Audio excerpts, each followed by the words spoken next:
যেই সরকারি আসবে সেই চাবে জুডিশিয়ারি দুর্বল হোক, সেই চাবে সাংবাদিক দুর্বল হোক। কারণ একজন সাংবাদিক যদি সরকারি দলেরও হয় তারপরও সে সরকারের সমালোচনা করবে। পৃথিবীতে পেশাজীবী সংগঠনের মধ্যে সবচেয়ে বেশি সাংবাদিকরা নির্যাতিত হয়, এটা মানে সারা পৃথিবীরই স্ট্যান্ডার্ড। আমাদের সংবিধানে তো আর্টিকেল 39-এ বলা আছে চিন্তার স্বাধীনতা, মত প্রকাশের স্বাধীনতা এবং প্রেসের স্বাধীনতা আলাদা করে বলা আছে। ভারতের সংবিধানে কিন্তু ফ্রিডম অফ প্রেস আলাদা করে বলা নেই, আমাদের এখানে বলা আছে। এখন সমস্যা হচ্ছে আমাদের এখানকার যে রাজনৈতিক কাঠামো এবং অর্থনৈতিক কাঠামো, অর্থনীতির সাথে মিডিয়ার সম্পর্ক আছে, রাজনীতির সাথে মিডিয়ার সম্পর্ক আছে।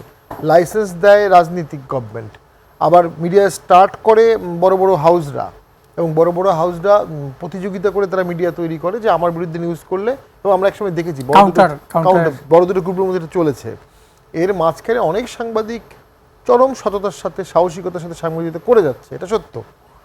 যেমন এই যে কিছুদিন আগে যুবলীগের একজন নেত্রীকে জেলে পাঠানো হলো 45 জনের বাচ্চা সহ। তো ওই ম্যাজিস্ট্রেট সাহেব কী ল পড়েছে, কী আইন শিখেছে, কী শপথ নিয়েছে আমি জানি না, মবের ভয়ে উনি যুবলীগের নেত্রীকে 45 দিনের বাচ্চা সহ পাঠিয়ে দিয়েছে। সেই সময় আমি একজন সাবেক সচিবের সাথে বসেছিলাম, উনি বললো আমি এক্সিকিউটিভ ম্যাজিস্ট্রেট ছিলাম, তো আমি এক্সিকিউটিভ ম্যাজিস্ট্রেট থাকা অবস্থায় বাচ্চা সহ কোনো মাকে জেলে পাঠাই নেই, আর এখন জুডিশিয়াল ম্যাজিস্ট্রেট পাঠালো।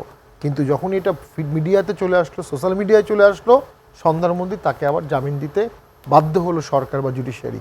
এই যে মিডিয়ার রোল একটা অন্যায়কে তুলে ধরা দ্রুত, এবং আমি শেখ হাসিনার আমলেও অনেক গুম হয়নি মিডিয়ার কারণে, অ্যারেস্ট হওয়ার সাথে সাথে মিডিয়া চলে আসছে যে ওনাকে অ্যারেস্ট করা হয়েছে, তখন আর গুম করা যায়নি। তো মিডিয়ার তো ভূমিকা অসাধারণ। কারণ মিডিয়ার যে বাস্তব সমস্যা সেটা হচ্ছে বেতন, স্যালারি, ইনকাম, প্রফিট, এগুলো কোত্থেকে আসবে?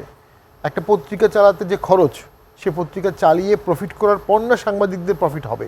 তো সেখানে তো আমরা মনে করি একটা প্রফেশনালিজমের কাঠামো খুবই কম ছিল, এবং রাষ্ট্রীয় পৃষ্ঠপোষকতা কখনোই ছিল না।